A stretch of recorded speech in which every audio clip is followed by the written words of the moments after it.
Direktorat Reserse Kriminal Umum Polda Metro Jaya berhasil mengungkap motif di balik kasus penculikan dan pembunuhan Muhammad Ilham Pradipta, Kepala Cabang Bank BUMN di Cempaka Putih, Jakarta. Diduga motif utama pembunuhan Ilham Pradipta yakni memindahkan dana dari rekening dorman ke rekening penampungan yang sudah mereka siapkan. Seperti diketahui, rekening dorman merupakan rekening bank yang tidak aktif karena tidak ada transaksi baik debit maupun kredit dalam jangka waktu tertentu. Adapun motif daripada para pelaku melakukan perbuatannya, yaitu para pelaku ataupun para tersangka pemindahan rekening penampungan yang telah dipersiapkan. Saudara C alias K memiliki rencana untuk memindahkan uang dari rekening dorman tersebut ke rekening penampungan yang telah dipersiapkan. Sehingga dalam rencana ini C alias Ken sudah menyiapkan tim IT. Namun untuk melaksanakan hal tersebut memerlukan persetujuan ataupun otoritas dari kepala bank. Sehingga pelaku atas nama C alias K mengajak DH untuk mencari kepala cabang ataupun cabang pembantu yang bisa diajak bekerja sama dalam rangka pemindahan uang tersebut dari rekening dorman ke rekening yang telah dipersiapkan ataupun rekening penampungan. Saat ini polisi telah menetapkan 15 orang sebagai tersangka dari berbagai klaster peran, mulai dari aktor intelektual, pembuntutan, hingga eksekutor lapangan. Selain itu terungkap keterlibatan 2 oknum anggota TNI, yakni Serka-N yang masuk dalam kategori eksekutor dan Kopda FH yang terlibat penculikan. Penyidik Pomdam turut menyita uang senilai 40 juta rupiah dari Kopda FH yang diduga dari tindak pidana yang dilakukan. Kasus tewasnya Ilham Pradipta tidak hanya membuka tabir kejahatan pembunuhan terhadap kepala cabang Bank BUMN tersebut, namun ada niat jahat kelompok pembobol rekening dorman yang bisa merugikan banyak pihak. Lantas, bagaimana modus para pelaku hendak menguras dana rekening dorman dengan menculik kepala cabang BRI? Lalu, dari mana para pelaku mendapatkan ide melakukan pemindahan dana rekening dorman rekening penampung?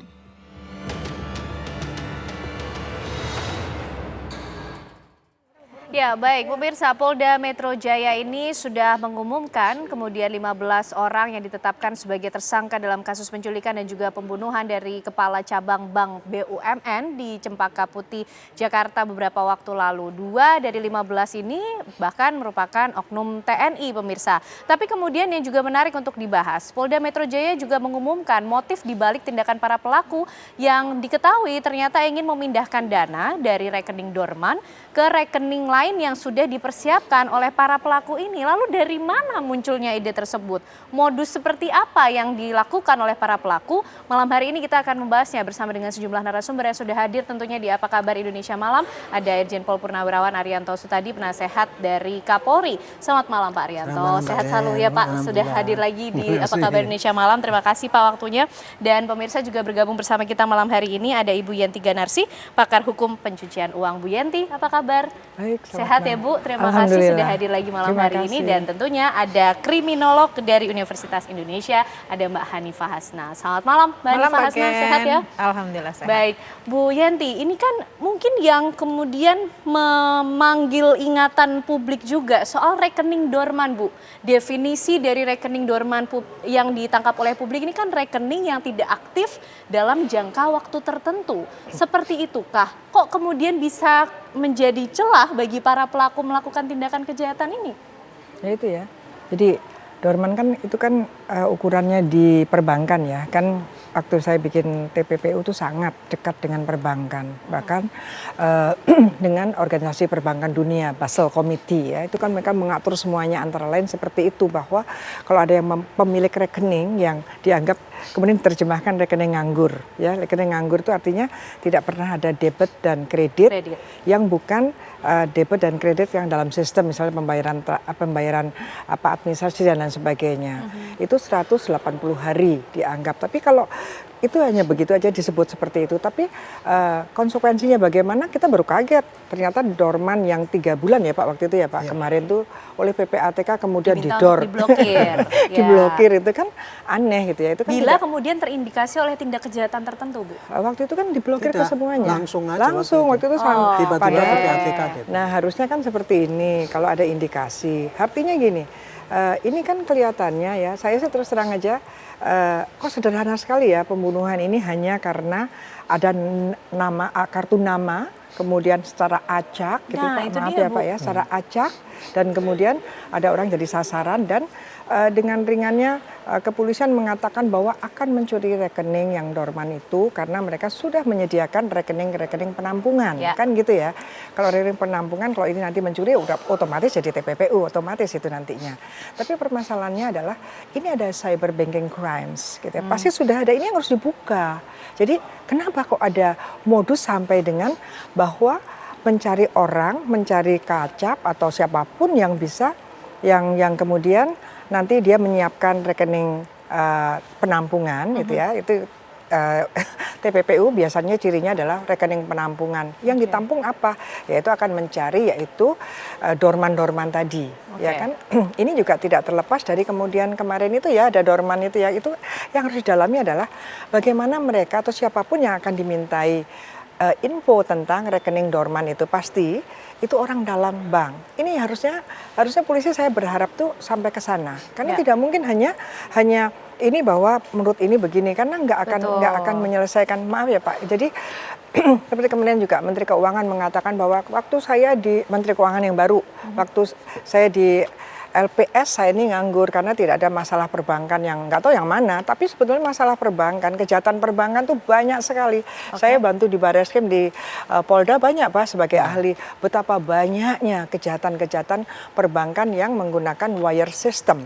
Nah ini kan pasti akan ada permasalahan wire system, bagaimana dia membuka sistem padahal membuka informasi tentang nasabah yang dorman, nasabah yang banyak, dan kemudian akan dicuri, itu kan tidak mungkin.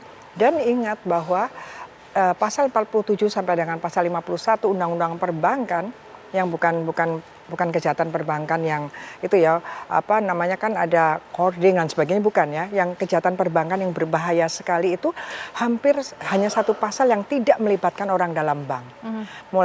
Mulai 48 sampai dengan 51 itu semua melibatkan orang dalam, bahkan dikatakan pihak-pihak yang terafiliasi dengan bank. Nah ini yang harusnya saya berharap Polda Metro ya Pak yang menangani Polda Metro Jaya. Ini harus mendalami itu.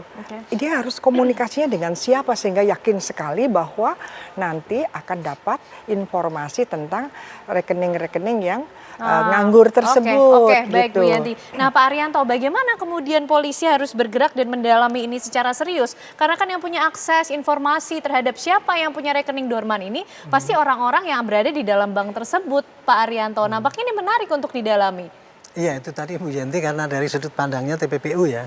Kalau saya sudut pandangnya dari penyidikan kesehatan aja.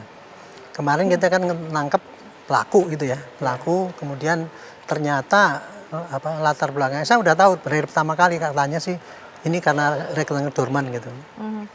Jadi makanya selama ini sebelum terungkap kan banyak analis yang mengatakan ini mesti akan mengajukan pinjaman, tapi kemudian ini enggak, ini janjinya ternyata enggak kan gitu kan. Nah, saya dulu waktu itu ngejar-ngejar apa sih dorman gitu, ternyata yang terjadi ya ini yang diungkap kemarin itu.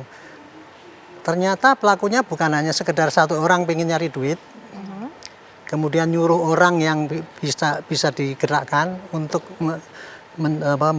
melihat, kemudian menculik, kemudian memaksa dan sebagainya. Cuman gitu, ternyata intelektual dadernya kan ada 4 itu. Satu itu orang yang guruku itu, yang kemudian satu orang yang katanya punya informasi mengenai rekening-rekening dorman.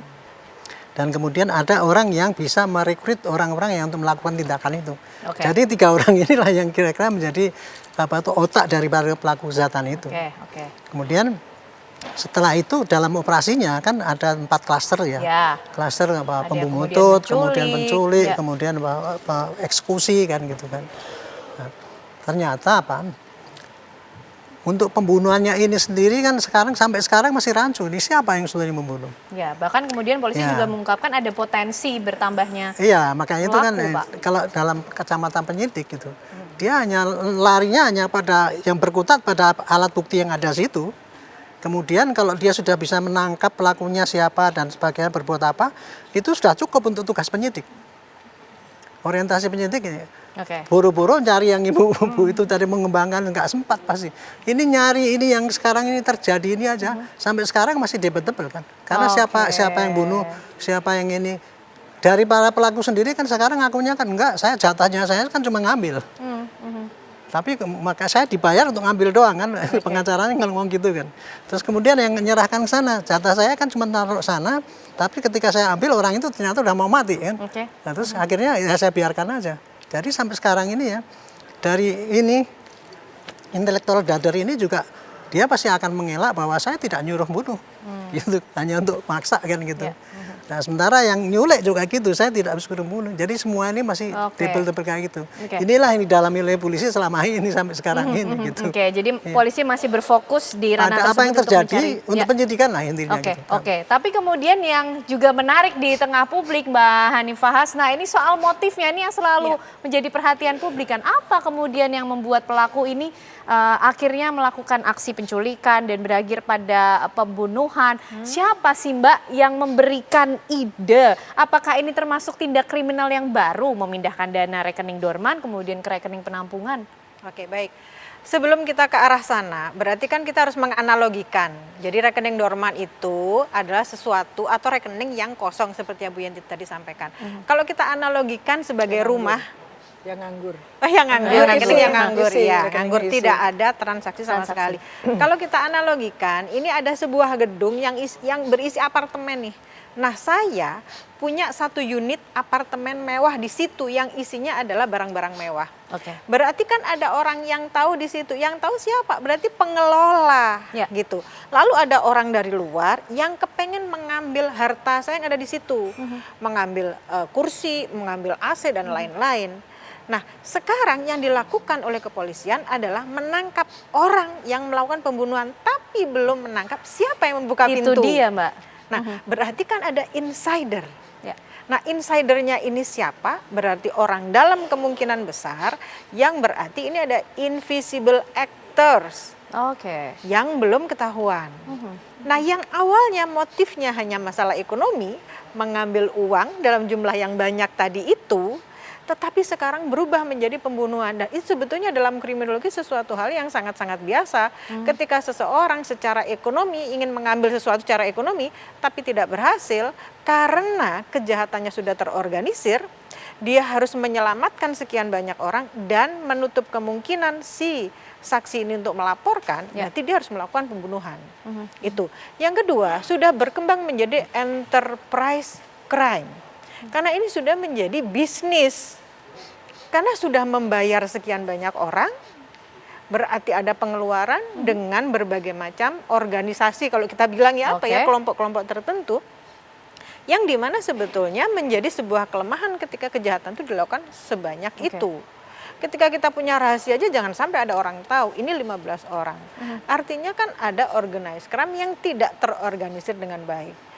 Jadi yang terakhir adalah bahwa kekuasaan atas seseorang yang memiliki akses untuk memberikan laporan tadi itu ternyata itu menjadi ancaman yang sangat besar bagi pelaku sehingga dia harus dibunuh. Jadi satu lagi Mbak, bisa jadi ini bukan by design untuk membunuh korban, karena awalnya dia hanya ingin mendapatkan approval atau entah kesepakatan apa.